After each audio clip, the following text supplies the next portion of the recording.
En esta nueva tribuna quiero tratar un tema que nos preocupa a todos como sociedad y a nosotros de una manera especial. El título de esta tribuna sería Los rostros más frágiles de la crisis. Y cuando hablamos de los rostros más frágiles de la crisis, pues hacemos referencia a los menores. Cuando hablamos de los menores, pues siempre decimos que es lo primero que tenemos que proteger en nuestra dinámica social.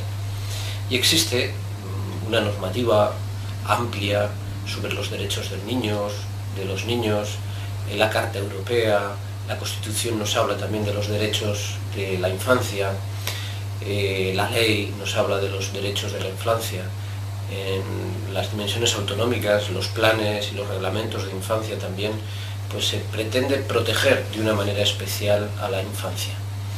Pero la realidad es que en muchas ocasiones la crisis afecta a nuestros niños y no son ellos los responsables de la crisis, pero sí que sufren ellos unas consecuencias claras en cuanto a este problema que estamos teniendo en nuestra sociedad, que es el tema de la crisis. ¿Cómo afecta la crisis a nuestros menores? Yo creo que les afecta de una manera profunda. Y estamos hablando de los menores, que es un colectivo que no vota, que es un colectivo que no hace manifestaciones, que es un colectivo que no tiene responsabilidad en la crisis, pero que sí sufre unas consecuencias claras sobre ella. ¿Cómo afecta a los menores, a los niños, a los adolescentes la crisis? Pues podríamos hablar de distintos ámbitos. En primer lugar, me gustaría tratar el ámbito de la salud. Nos encontramos con menores con dificultades para pagar todos aquellos tratamientos que no están cubiertos por el sistema público, tema de dientes, tema de gafas, de ojos, etc. Podemos hablar también del tema de la educación. Nos encontramos con menores donde sus familias están en paro y no tienen recursos económicos, que en este ámbito de la educación tienen dificultades para hacer frente a los gastos de libros, a los gastos de comedores escolares, etc.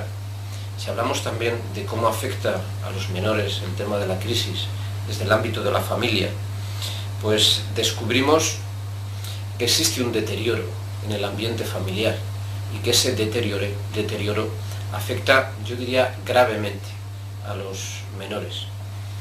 Podemos hablar también de la alimentación, en familias concretas donde la crisis se vive de una manera profunda y tenemos bastantes padres de familia que están en el paro y que no cobran ya las prestaciones a las que han tenido derecho. Se acabaron ya esas prestaciones.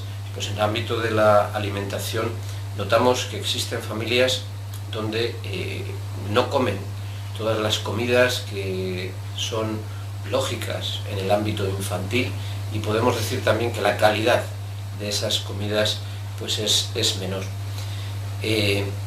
A nivel personal, ¿cómo les afecta a los menores la crisis? Ellos viven un sentimiento de desamparo. Notamos en estos muchachos además unos problemas emocionales, problemas psicológicos que van dejando huella, ¿no?, en nuestros muchachos. En el ámbito de la vivienda, también está todo el tema de los desahucios. Los menores son los que menos adaptados, los que menos posibilidades tienen para hacer frente a todas estas situaciones de crisis que estamos viviendo. Y si nos planteamos qué podríamos hacer, yo creo que sí que es importante que seamos capaces de sensibilizarnos sobre la realidad de la crisis y cómo afecta la crisis a nuestros niños, que seamos capaces de sensibilizarnos sobre la infancia, que seamos capaces de cubrir sus necesidades y de hacer que se cumplan todas esas normativas que decimos los adultos, de derechos del niño, ley de infancia, planes de infancia, reglamentos de infancia, donde hablamos de esa necesidad de proteger a nuestros muchachos. En las ayudas es necesario atender a las familias que tienen hijos pienso que tendría que ser una de las prioridades, y es muy importante que seamos capaces también de educar a nuestros menores desde toda esa cultura de los valores, porque en la medida en que seamos capaces de educarles a nuestros menores sobre ello, ellos tendrán más capacidad para hacer frente a la situación difícil que estamos planteando para ellos en nuestra sociedad.